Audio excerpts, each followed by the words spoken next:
এখন আমি না অনেক সকালে উঠি। আগে যখন তুমি বলতে বিয়ের পর দেখবো বেলা 10টা অবধি কি করে ঘুমাতে তাই তোর শ্বশুর বাড়িতে, তখন ঠিক বুঝতাম না আসলে ঘুমোতে দেয় না বললে ঠিক ভুল হবে। ঘুমোতে দেওয়া বা না দেওয়া প্রশ্ন আসার আগেই আমি উঠে পড়ি। কারণ একটাই, ওই যে শ্বশুর বাড়ি আমার তো বাড়ি নয়, তাই চক্ষু লজ্জায় আমি উঠে পড়ি। হ্যাঁ, ভালো শ্বশুর বাড়ি রান্না না করলে হয়তো কিছু বলবে না, কিন্তু কিছু বলা বা না বলা প্রশ্ন আসার আগেই আমি উঠে পড়ি। কারণ একটাই, ওই যে শ্বশুর বাড়ি আমার তো বাড়ি নয়। মনে হয় কিছু না করে শুধু বসে বসে খাবো, ভাবতেই পারি না। কিন্তু 2 মাস আগে অব্দি তুমি নিজে আমায় রান্না করে খাওয়াতে, কই তখন তো মনে হয়নি এসব। তুমি নিহাত অসুস্থ হয়ে পড়লে তবে রান্নাঘরে পা দিতাম, তাছাড়া না। মাঝে মাঝে বিকেল বেলা বলতে 1 কাপ চা করে দেওয়ার মতনও আমার কেউ নেই। জানো মা, এখন আমি না অনেক সকালে উঠি। আগে যখন তুমি বলতে বিয়ের পর দেখবো কত কাজ নিজে পারলেও তোমায় জ্বালিয়ে খেয়েছি। মা, মোবাইলটা চার্জ থেকে তুলে দাও, মা বুকশপ থেকে অমুক বইটা এনে দাও, ইত্যাদি নানা রকম কত বকাঝকা দিয়েও করেও দিয়েছে সেই কাজটি। মুখ ফুটে পারবো না কথাটা বলতে পারো না।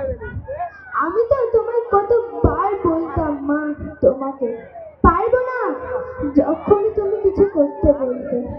আজ নিজেরটা তো করি। মাঝে মাঝে বড় বড় জানো, মোবাইলটা এনে দাও, তখন ভাবি ও তো নিজের বাড়িতেই আছে, তাই হয়তো এখনো আত্মার বাড়িটা ছাড়ে। আমার বাড়িতে না, পরের বাড়ি, আর আমার শ্বশুর বাড়ি।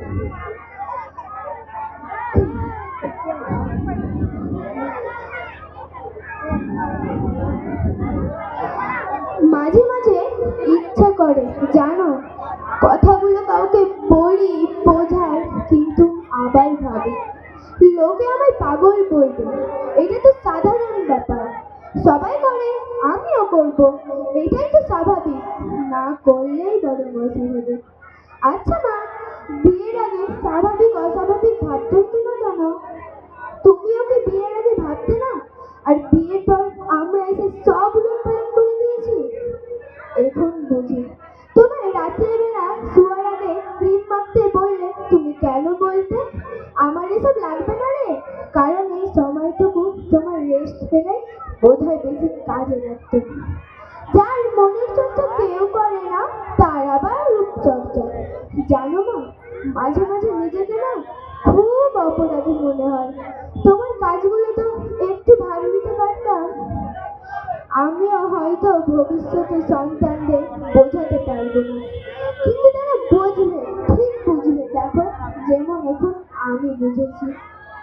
তবে আমি ভালো আছি মা, চিন্তা করো না, বুঝে নিয়েছি নিজেকে। বিয়ের পর কি কি করতে হয়, কি কি করতে হয় না, তবে কি কি করতে নেই সেই লিস্টটাই সবচেয়ে বড়। নিজের ইচ্ছে মতো ড্রেস পরতে নেই, সবার আগে খেয়ে নিতে নেই, সে যতই ভালো লাগার জিনিস হোক না কেন। জোরে করে হাসতে নেই, জোরে করে কথা বলতে নেই, তবে ভালো বৌমা হওয়া যায়।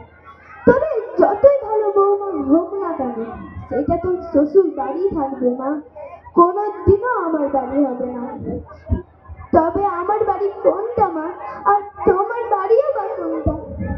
ভালো থেকো মা, আর পরের জন্মে আবার মা হয়ে এসো, আর পরের জন্মে তোমার প্রথম থেকেই কষ্ট বুঝবে। ইতি তোমার মেয়ে। আসসালামু আলাইকুম। ওয়ালাইকুম আসসালাম। মাশাআল্লাহ, খুব সুন্দর হয়েছে, একটা জোরে করে হাততালি।